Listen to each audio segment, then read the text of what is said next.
Good morning, good afternoon, good evening, wherever, whenever that you may be tuning in. This is Yonks, and I can't tell you how excited I am. This is a brand new series here on We Own FM that's still very much a work in progress. We're actually simulcasting this primarily via pToken assets and Yonk's team, but on-chain builders, Tyler, thank you for facilitating this conversation with our featured guest today, Justin Vogel from Safary.Club. Over to you, Tyler. Okay, thank you so much, Justin. Welcome. We're super excited to have you on today. Really wanted to talk to you about your backstory in marketing, your expertise in Web3, and really what you've built with Safary.Club. We think it's really exciting. It's a great community. Everybody should check it out at Safari with a Y, SAFRIARY.club. So check that out. And I just wanted to hear first, Justin, about your origin story. What inspired you to start this club, and what problems were you trying to solve in the industry?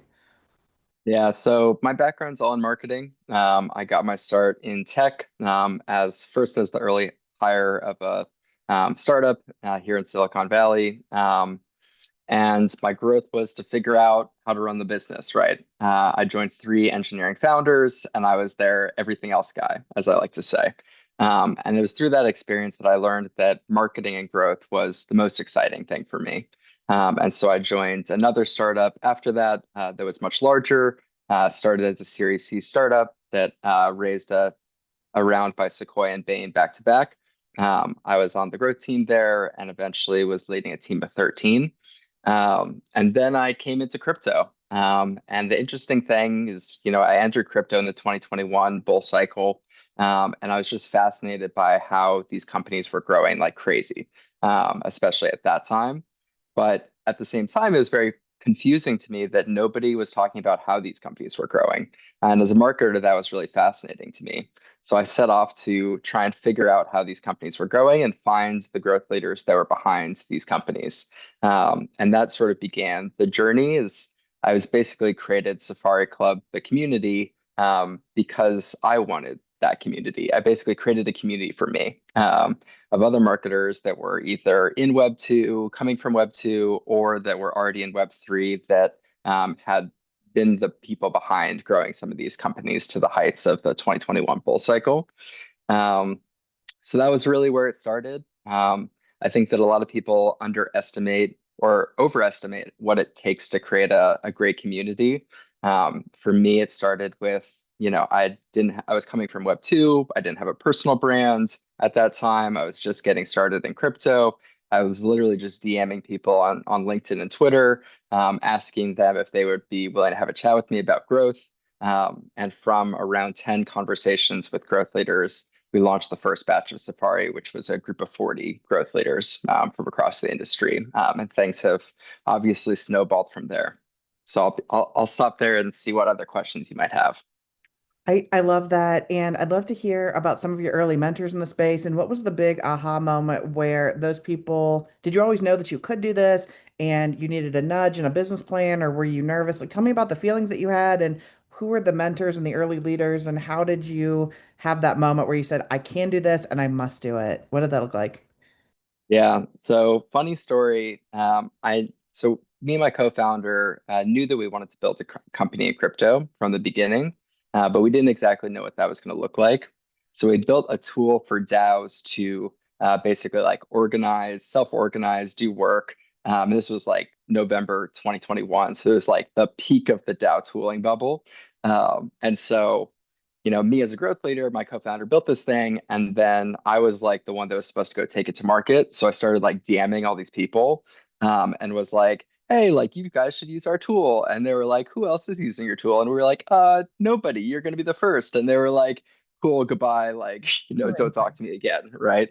And so actually, another aspect of Safary.Club was we were like, instead of trying to convince all these large DAOs to use our tool, we're just going to dog food our own products by creating a community that will use our tool, which will be Safary.Club. And I had like a pseudonymous identity. So I was like, you know, Justin, the like builder of this tool called Puzzle, will like, be like involved in the tool, and then there will be JKey, which is like my anonymous identity, which is now public on Twitter, Mhm. that will like run the Safari Club community.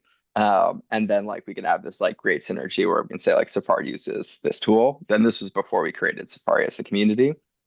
Um, Turns out, as we started using our own tool in Safari Club's early community, was that the tool really sucked. And we were like, we hate using this tool as community builders. This is never going to work. And so, you know, in a very classic Web3 fashion, we decided, like, let's ditch the tool and go all in on the community and see where that takes us. And so that was sort of also lore for our early origin story. And we've built tools since, but that was a big learning that sort of like created a lot of the gravitas around Safari Club and Safari the company, was really like going all in on the community from the ground up and really building it in an authentic way for well over a year before we returned to building tech.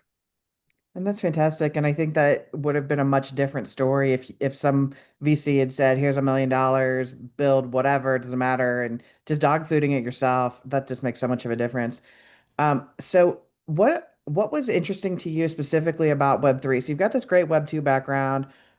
What made you decide that you wanted to go all in on Web3 when it's decentralized, it's disorganized, it's a lot of anons? Like, how did you decide that that's what you wanted to do and that's where you wanted to be?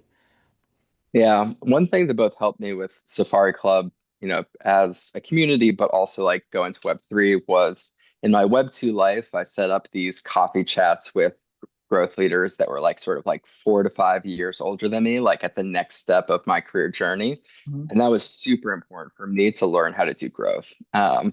And one of these people, so I was at a marketplace company that was basically like Uber for warehouse workers in the US. And one of these people was at a similar marketplace called Thumbtack, and she was the VP of marketing there and probably 5 years older than me. And this was the summer of 2021. We were having one of our chats like every 6 months. And she was like, "Yeah, I'm thinking about this like Web3 thing." And I was like, "Whitney, like, isn't Web3 like so far off from now, like something that's going to happen in like the distant future?" And she was like, "I think it'll happen like sooner than you think." And that was sort of like you know, people that I deeply respect are starting to think about this from my world of marketing. And so, like, I should start exploring this. And it's funny that like fast forward basically like 4 months from that conversation, I was a founder in Web3 and she became the VP of marketing at OpenSea. So it is kind of funny how these things, somebody plants the idea in your head and suddenly everything can change for you. And we've been in the space ever since. I love it. So, do you do you use anything with OpenSea, or is that just a coincidence that that's where she worked? That was just a coincidence that that's where she ended up working there. She was not working there when we had the conversation, and then she was working there 4 months later. Got it. Got it. Okay, perfect. So Safari's reputation is really about being a tight-knit community. What is it that makes your culture so special, and what do you do to curate that and make it work? Yeah. I think that, you know, we were fortunate to get founded in the 2021 cycle, which I feel like was very much like the WAGMI cycle of like, we're all going to make it. And obviously the vibes have shifted a lot from that over the last 3.5 years, but it's something that we've been able to maintain quite strongly over the last 3.5 years in Safari Club. One of the ways that I think makes our community different is, and I think that a lot of like this is maybe like a macro lesson for a lot of people in growth, is like whatever you do today is probably a reaction to whatever happened right before. So communities in 2021 were large, massive, open, text-based, kind of like disastrous, but like very like fun and crazy communities. And, you know, I, as a bootstrap builder, was like, that seems a little crazy. I need to build a community that only I can run like part-time, basically. Like I can't hire 15 people from across the world to like manage this community and like tons of time zones, like do all the crazy things that people were doing back at that time. So as a result, I had to make intentional design decisions of the community that were very different than how communities were being run. So our community started and still is closed, small, and audio based, not text based. And I think that these combination of factors helped make the community and the culture what it is today. Why these things? Um, when you're a closed community, you can very intentionally curate the people that come into your doors. And that's great both for selection, but I think that the other thing that's really important for this is what is the value prop of your community? If anyone can join your community, there are probably a lot of people that will join that won't necessarily get the value prop of your community. For example, like, Safari is a growth community. Obviously, with that, the people who get the most value are growth leaders. It's always going to be that way. That's never going to change. But there are lots of other people that would love to join a growth community, founders, VCs, et cetera, that might not know anything about growth, but want to learn about growth. But the challenge is that if you're not like the core ICP of that community, those people, VCs might join and say, well, that was interesting, but like it wasn't really for me, right? And when they tell people it wasn't really for me, that reflects badly on your community, even if that person was not the intended target audience of that community, right?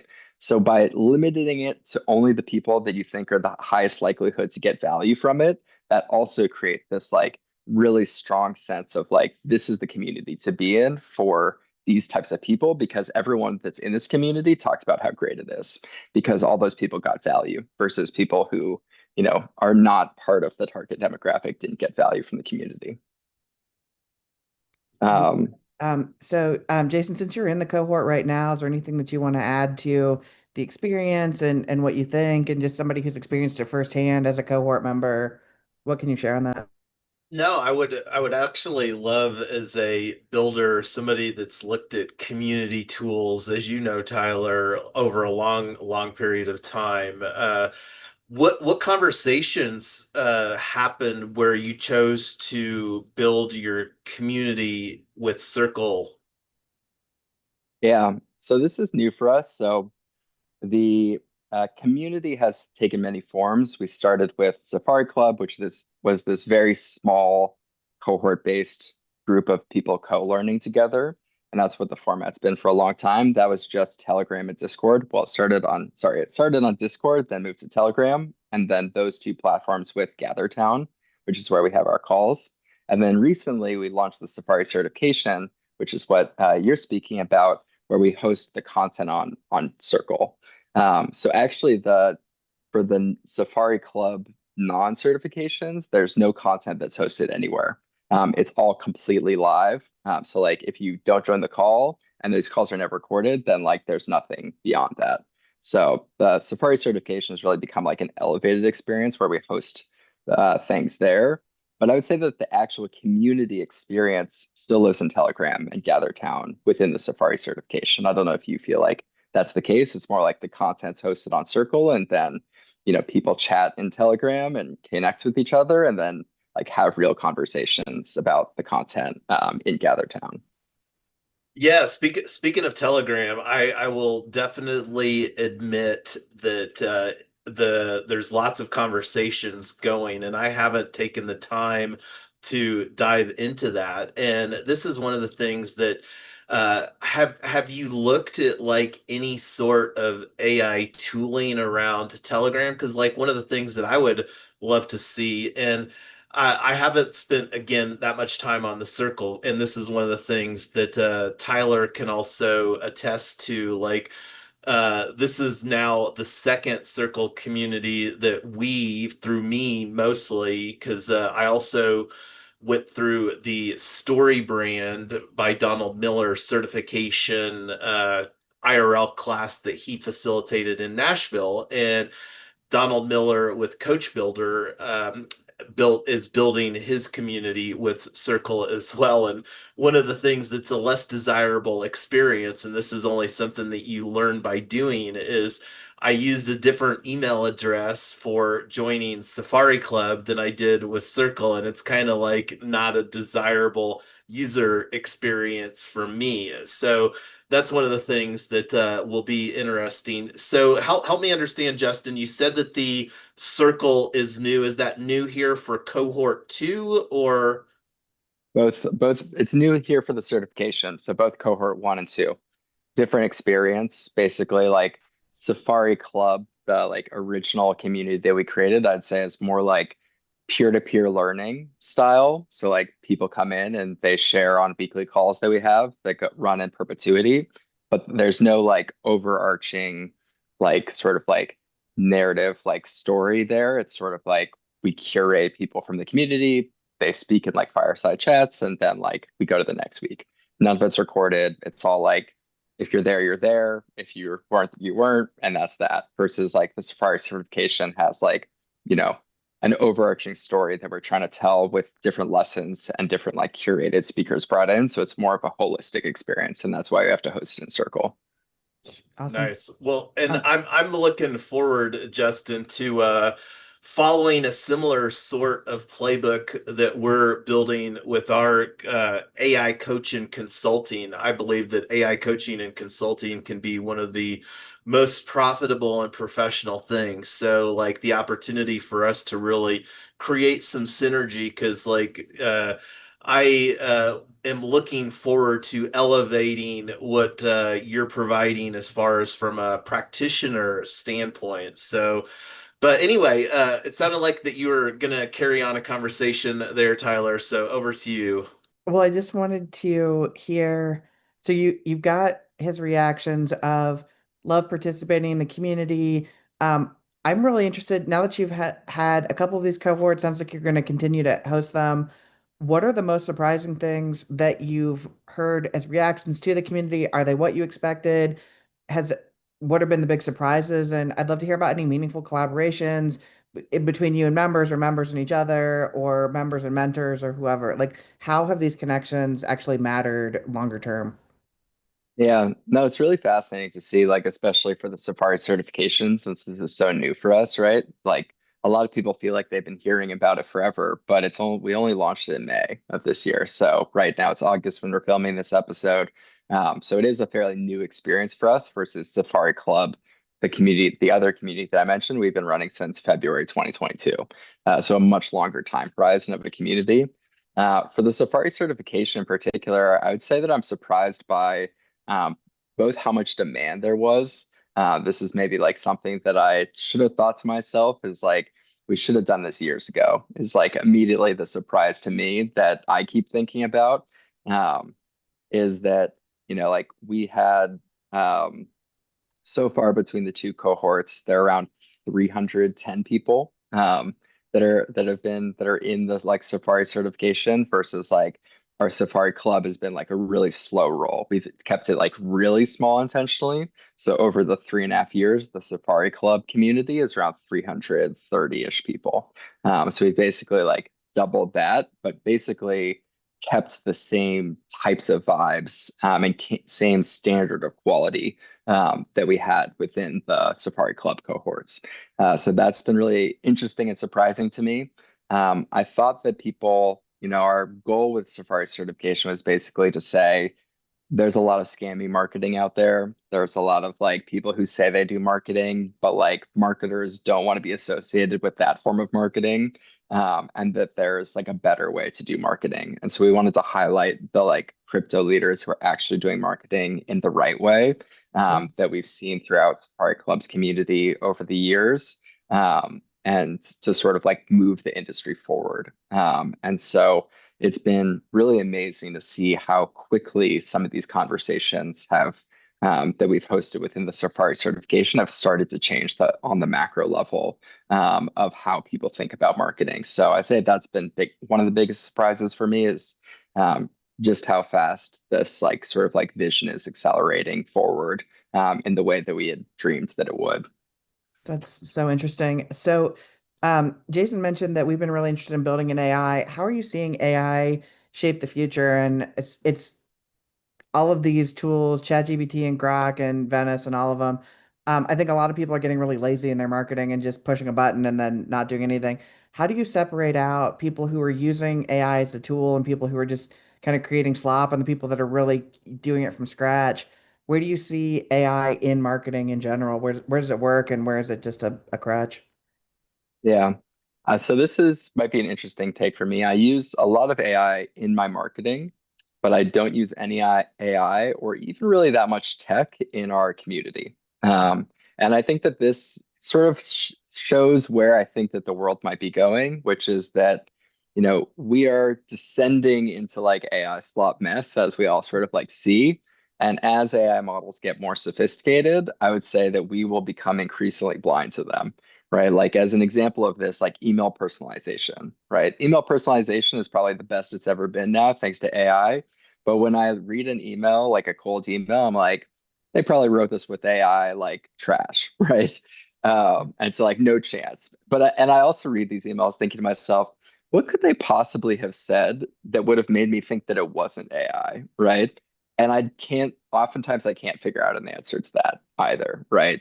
So I think in that sort of like context of like messaging, we're going to increasingly be thinking to ourselves and becoming blind to like AI content. We're just going to assume it's AI content and that wasn't produced by somebody who's actually trying to reach us. And thus like we'll just ignore it. Kind of like how we've become blind to ads. Like when you like scroll through like a news article and there are the banner ads, you don't even see them. You just like move right past them to finish the article.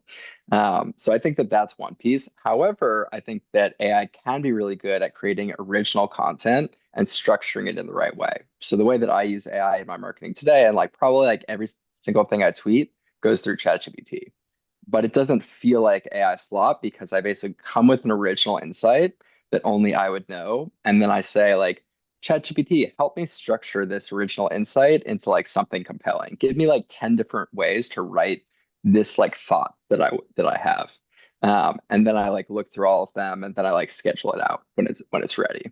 But people I think like skip the original thought. They're just like, write thought leadership on marketing and crypto. Like give me 10, tweets. And then they like fire them off. And like that isn't gonna work. But I think that like, the interesting thing is the original thought, and then the original thought to find an audience needs to be structured in the right way. And I'm just not the master to structure in that way. AI is really, really good at that. Yeah. So that's one piece. And then finally, community. I don't use like I've been pitched, you might be able to imagine, I've been pitched to use every community tool under the sun over the last 4 years. Right. And use none of them. And the interesting thing about this is I feel like as AI sort of like proliferates in the content realm of marketing, um, relationships are going to become even more important than they already are. Like we've seen the power of having a community over the last 4 years and what that's done for our brand and our sales distribution and everything. And I think that that becomes even more important in this new world. And for that reason, like I don't want to use AI in anything that I do on the community side. I still like have like one of the core parts of Safary.Club, our other community, is that I do matchmaking with every new member that joins every single batch. So I'll match two people from the new batch and either somebody else from that batch or from a past batch. The way that I do that is I talk to every single person. So I have Wow. line up 80 calls over the course of like a month and a half. I have like 12 calls a day. And then I use everything that I learn in those calls to figure out the perfect match for someone. Like That's that's something AI will never be able to do, right? Like AI would say, like, you like went to, Penn and you went to Princeton. So maybe we like match you guys and you're both in crypto and you're both like women. It's like, no, like this is like, Justin GPT is like, you are preparing for a token launch. That's not public information. You also are preparing for a token launch, or you just did a token launch, like, and you have these like similarities, like things that could never be known publicly, but are ways that people would be very interested in connecting privately about.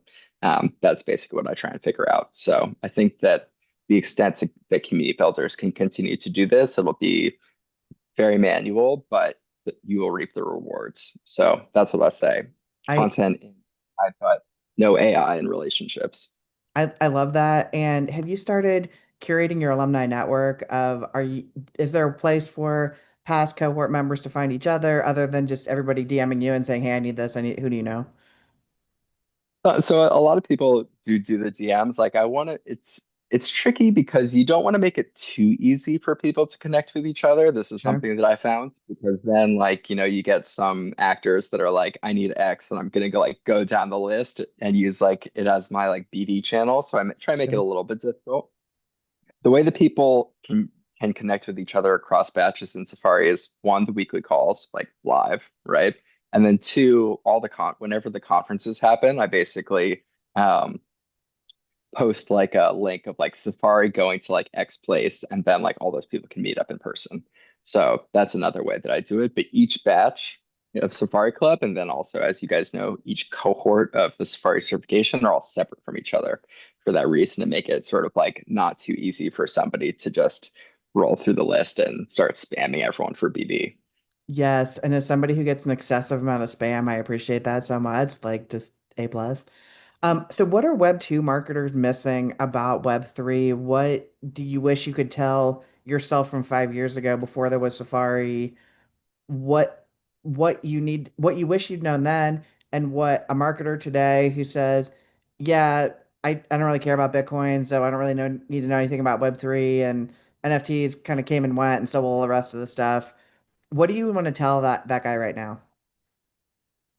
Yeah, I think that like, I mean, there are so many things, right? I think like on the company building level, I would have told my like past self like monetize sooner. I think that like so much of what we see in crypto is like, yeah, we'll just like make money at some point in time, and like it'll all be vibes until then, but that like creates so many issues in crypto, both for like your runway as a builder, but also as like as an industry, everyone in the industry expects things to be free.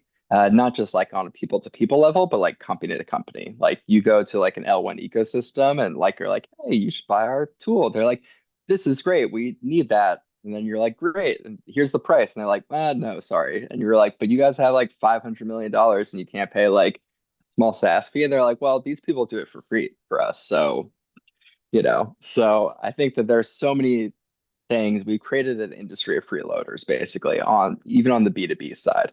So that's a problem. And I think we could have changed that culture sooner. Now I'm working on changing that culture too. Um, but that's one piece. I think on like the marketing side, like you just kind of have to figure it out that these narratives like change so quickly. Um, I yeah, the marketing metas, all these things. I think that there's these things you just learn over time. I don't think I can give myself any like alpha from the future that like would have changed my trajectory. It seems like everything kind of flowed the way that it flowed, but I think that the trying to monetize in a real way sooner would have been um the big learning for me on the company side, and trying to incept that into crypto's culture in general. I think it'll be a really important step for our industry moving forward. I think that's going to be my new way I describe Web 3 to people who don't understand it is we trade Red Bulls for Lambos, hopefully. That's so. Yeah, everyone's So expecting 100x.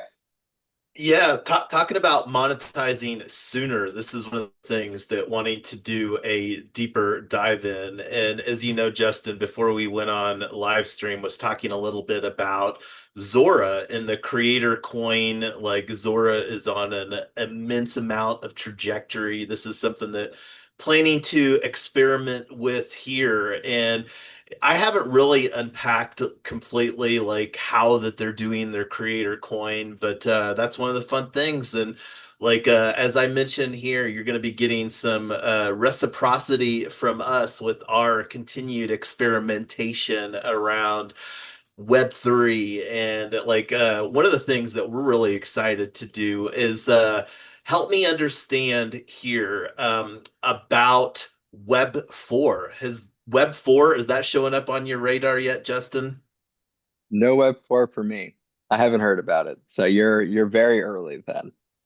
Yeah, so this is where, like, as a lifetime technologist, I personally have never been more excited, and Tyler can attest to this better than anybody else, because one of the things that I've communicated to Tyler, immediate family, and friends is like one of the cultural flaws that I believe that we Americans have, and it's to our benefit a lot because like we've had this amazing run here over the last, since World War II.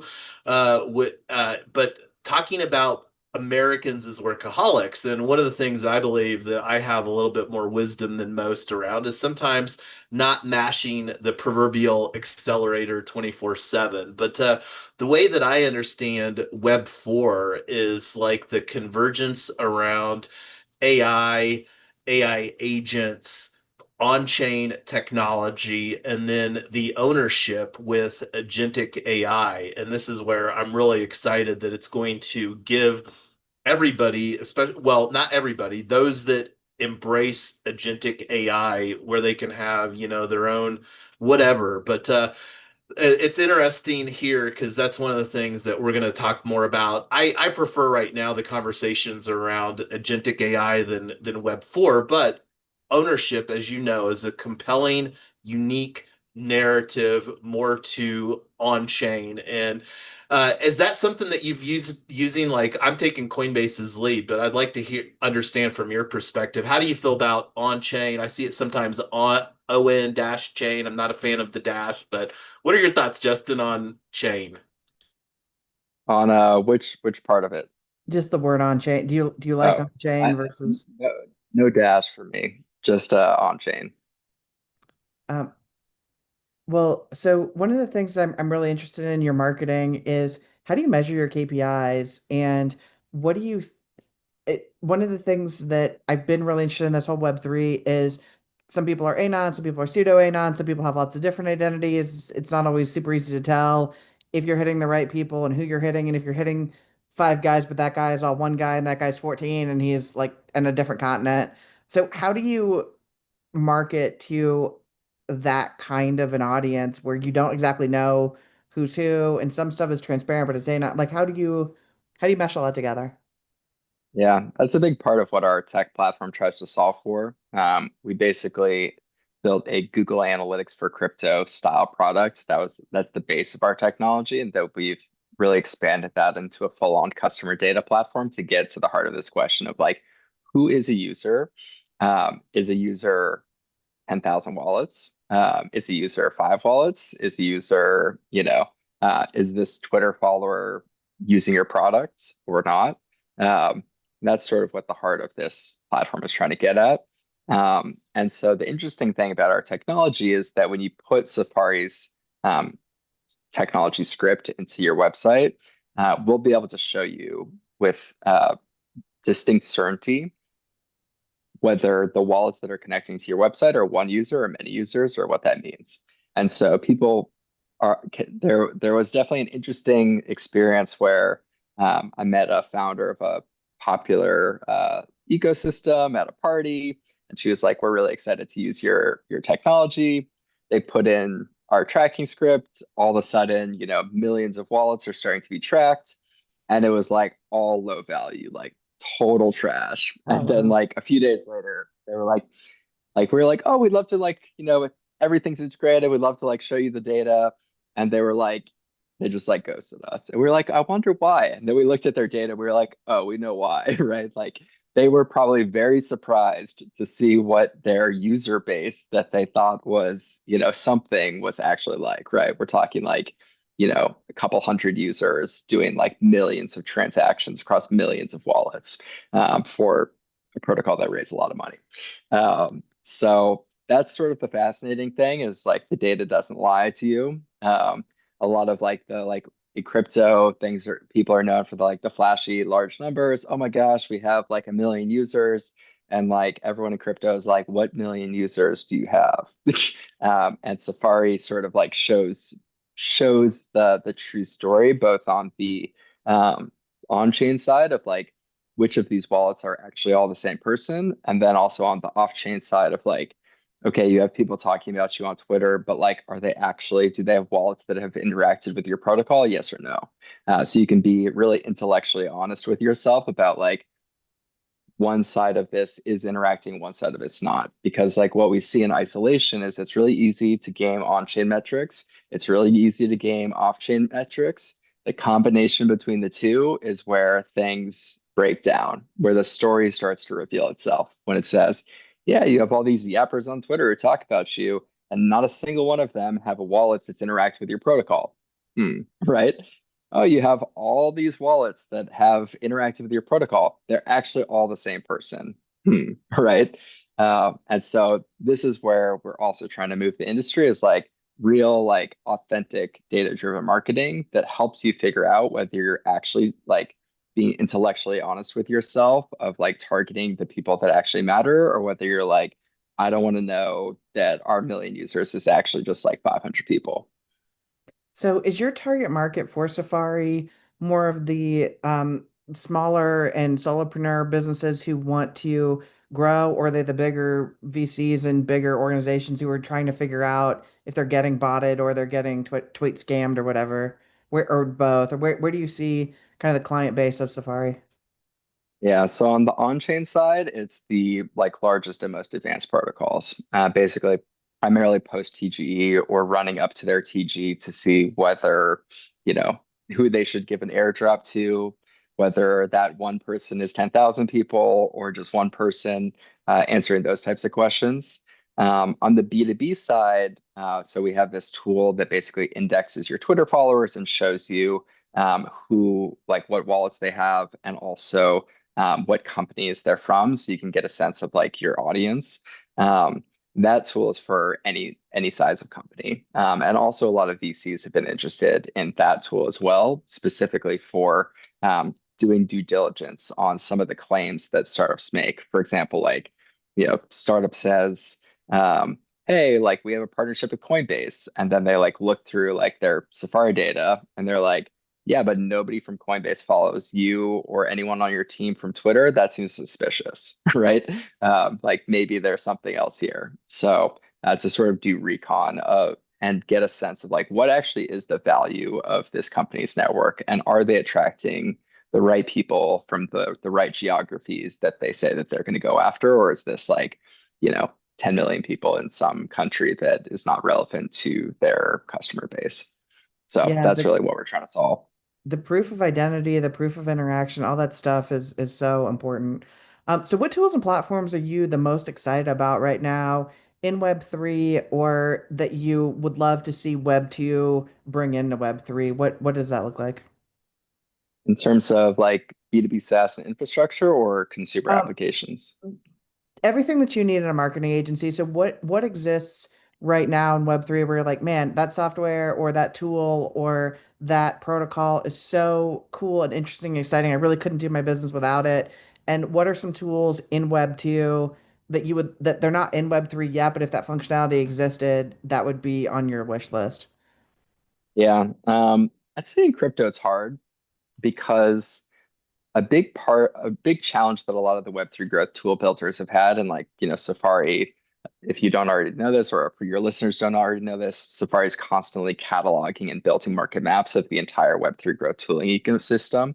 So we're constantly seeing like what new thing is coming up and so on and so forth over time, and have been doing that for the last 3 years.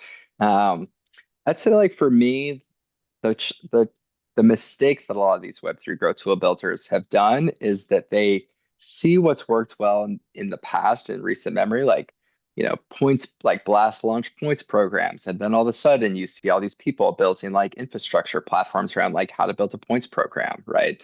Tools that help do that versus like blast builders in house. Um, and the problem with that is that like as soon as the idea happens, then like 4 months later is when, or 6 months later is when those people actually bring those platforms to market. And by the time they do, the meta has shifted. People are moving on to something new. And so I think as a result of that, the way that you could have to be a great like marketing tech builder is to see where people are thinking about going before they go there, or to even think yourself about what should the most innovative companies in crypto do today, and try to convince them to do that with a tool that you're building. So it's like very different, I'd say, like than Web2, and for that reason, I think that a lot of Web3 marketing tooling companies have failed and continue to fail because they're building based off of past metas, and by the time they launch those, the meta is over. So like there are a lot of companies that are started building on Kaido or built similar things. I think by the time those companies launch their InfoFi product, everyone will be like, everyone's kind of already tired of hearing about InfoFi. Those products will all launch 2 months from now, and people will be like, please get out of my face. Like, I don't want to hear about your product. And I think that's the inherent challenge. If from a Web2 perspective, like there's certain things that would make a lot of our lives easier. I'd say like a Telegram native CRM would be really helpful. There are a couple of those that have like come up, but I'd say like none of them are quite there yet. In terms of like the merging of identities. Also like there's like text.com, which like brings all of your like inboxes into one place from like Twitter, Telegram, LinkedIn, etc. That's useful. But it also feels like not quite there yet. I feel like they're like on the B2B and B2C side, I feel like we're missing like a CRM X shared inbox across like people and teams Sure. that's Telegram native, because basically all of these things exist, but they exist on top of LinkedIn or email, but not Telegram. So What the was what was some of the thought process behind putting such a high in person, whether it's video or audio or in person, in a world that tends to run on Discord and Telegram and anonymous channels? What was the draw of you doing everything really as much face to face or video face to face or audio face to face as possible? What do those decisions look like, and what was the strategy on that? Yeah, I think like fundamentally, it's just an easier way to connect with people, to like see that they're real.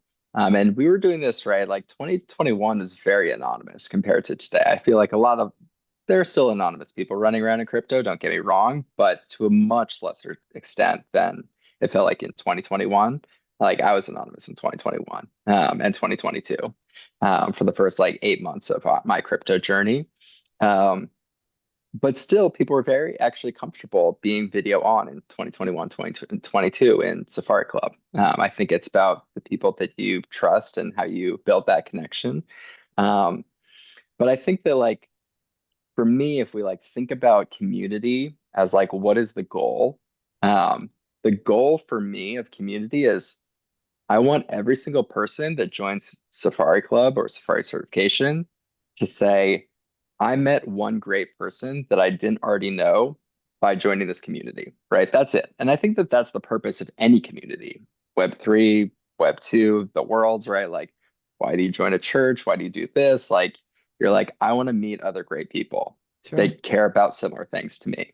And I think that a lot of Web3 communities completely missed that like point, right? And text-based, it's hard to say like I met great people. You might say like I learned interesting things from people who wrote interesting things on Discord, but like it's not the same as like I was on an audio call and I heard interesting things, and then I DM'd them afterwards. And like I felt like this was like a shared space of people that think like me, are the same type of person as me, like, and we got that easily because they're all marketers, right?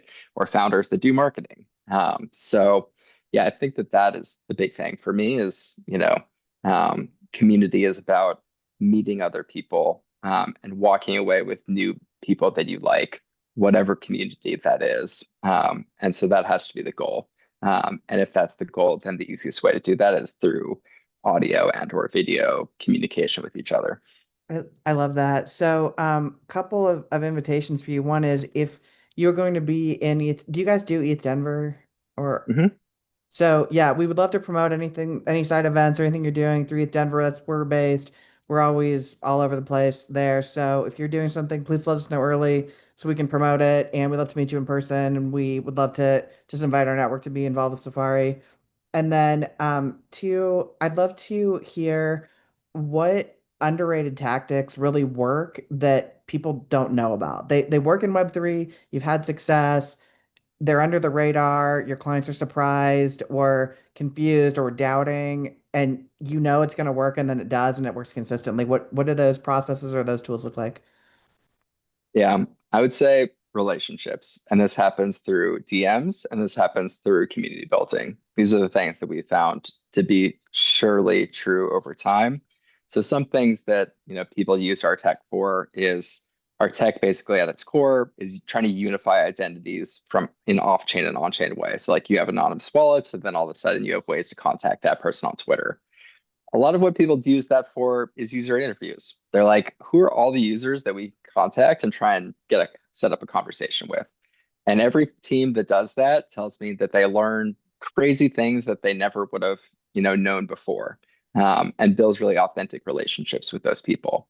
And this is like, most of our clients are DeFi protocols. Most of their users are anonymous. Like you would think that like you wouldn't want somebody like from, Uniswap or whatever reaching out to you and be like, hey, I saw you use Uniswap. Like, you want to talk to us.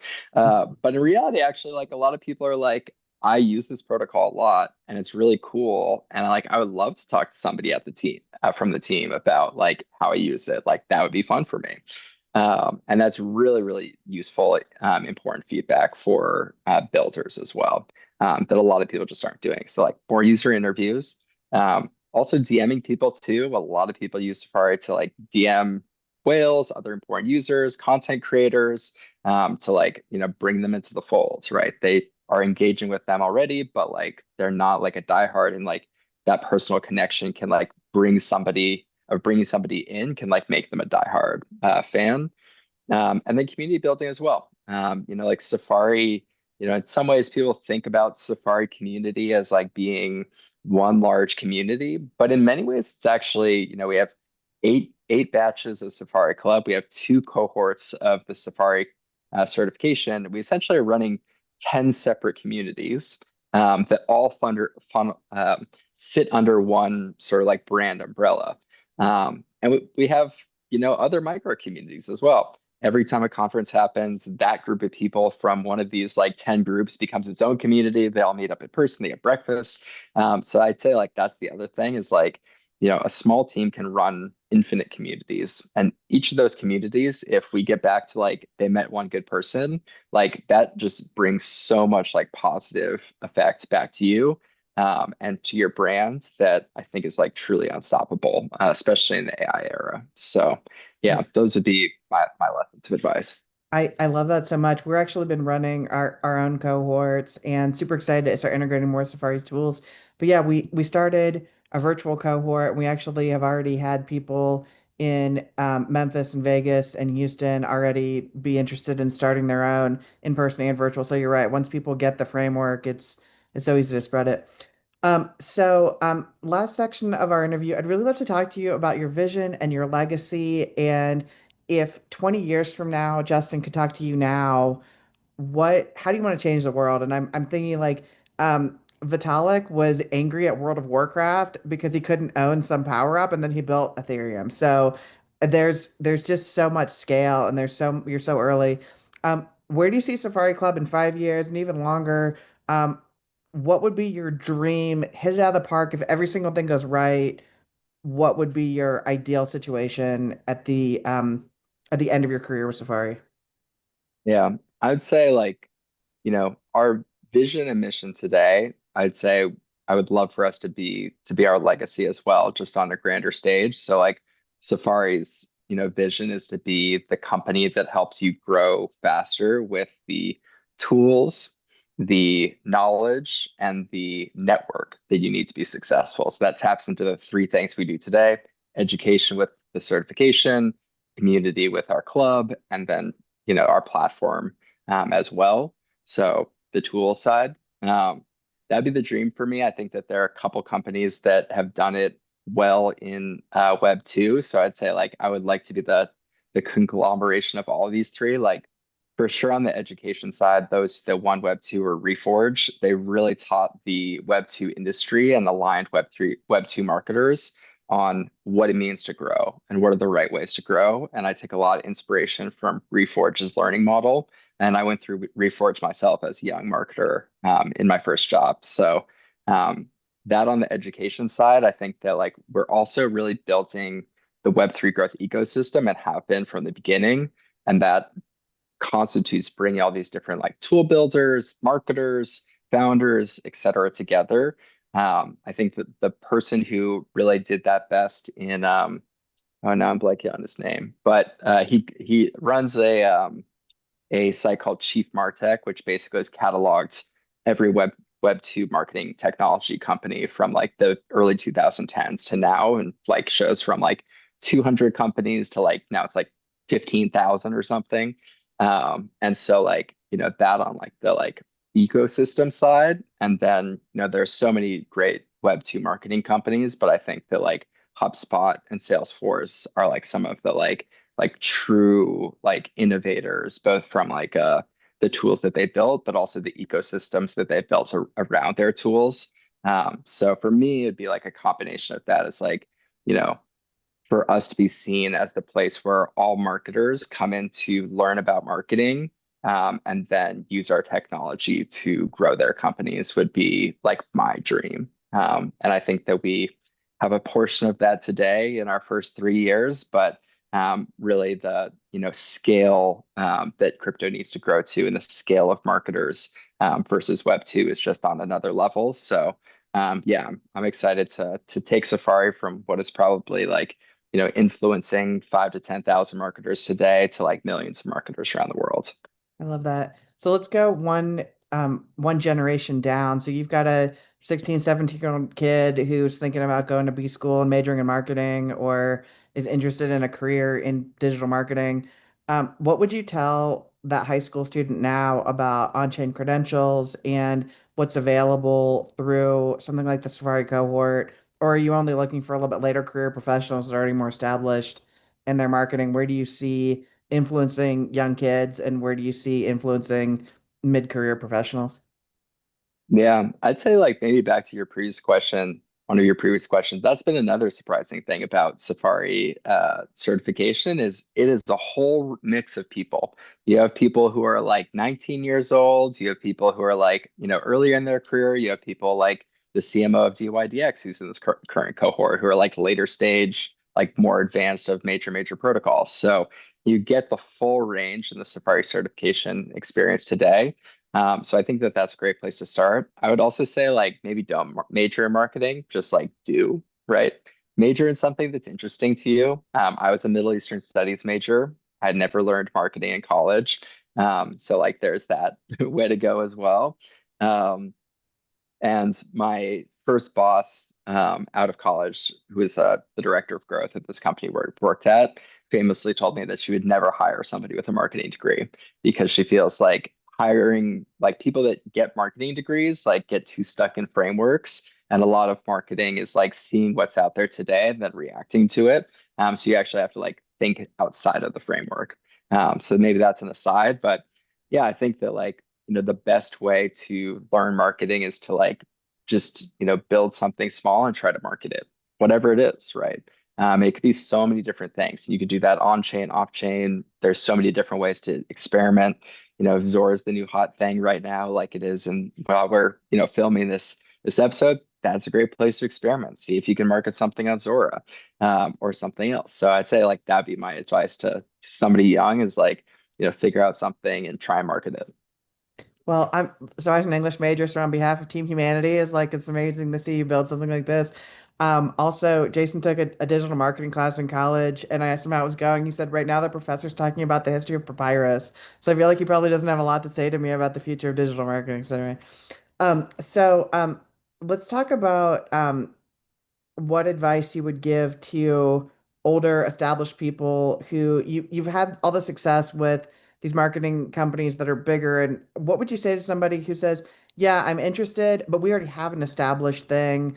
We have a marketing program that's working, our company's growing and successful. Why do they need you anyway? What do you bring to the table that they're missing and they don't know they're missing? Yeah, I think that like it depends, right? This is the interesting thing about the state of the industry from a technology standpoint, but also an education standpoint. On the technology front, a lot of the like early movers, like OpenSea, Uniswap, et cetera, they actually don't need marketing tools because they had to build it all themselves, right? Like when they got into crypto, there was no marketing attribution. Like we built that like years after they had built it internally for themselves because of when they got started. So I think that actually a lot of these like larger protocols that are really old and established, like they actually had to build like a modern marketing stack internally. And so like Whitney, who I talked about at who was at OpenSea, like what I really admire about her is being really a strong technical marketer. And so like she helped architect like their technical marketing stack and built it all internally with their engineers back in like 2021. And then like we and the rest of like the marketing stack emerged with marketing attribution like in 2023. So I think that like actually we should give a lot of credit to these larger companies are were had to be really at the forefront of both like blockchain infrastructure building and like blockchain marketing infrastructure building from the start in order to run their companies. Um, in terms of I'm losing the plot. Tell me the question again. Oh, I just wanted to know if you were talking to somebody who was mid-career, Oh, successful, maybe mid-career. a vice president of marketing at a, somebody who's 40 and running a team, and they are successful. So they're not saying, "Oh my gosh, we're struggling and we don't know where the next dollar is coming from." But I know that part of you or part of Safari is taking you from 0 to 1 and part of you is taking from 1 to 100. So I'm just if somebody's at like a 57 and they think that they think that 60 is 100 and you actually know there's a whole another channel that they could take their company and they just don't know it. They don't know what they don't know. What would you say to that person now that Yeah, that's the funny thing about Safari Club, like the our original community, is because whenever anyone joins Safari Club, whether they're a strong up and comer or whether they're, 75 on the, scale of 100, they're established CMO of a major protocol.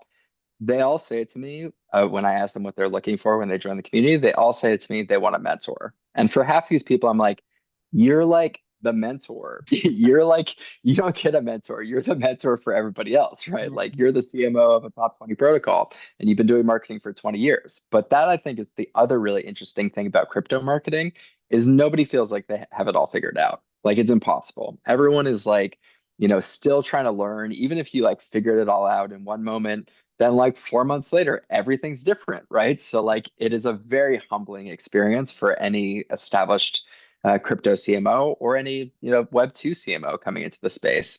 So I think that like that's another thing that I've realized is like you know the majority of the people that you would say like these people know everything in the space like don't feel that way internally. There's a lot of imposter syndrome, no matter if you've been the CMO of like 5 exchanges over the last like 10 years or whether you're like just getting started sure. in crypto today. So I think that that's the phenomenal thing. And oftentimes when I talk to these CMOs that like you'd be like, CMO of Eigenlayer, CMO of like, major companies, they're like, we want to know who are like the young up and coming people that are trying to do things different.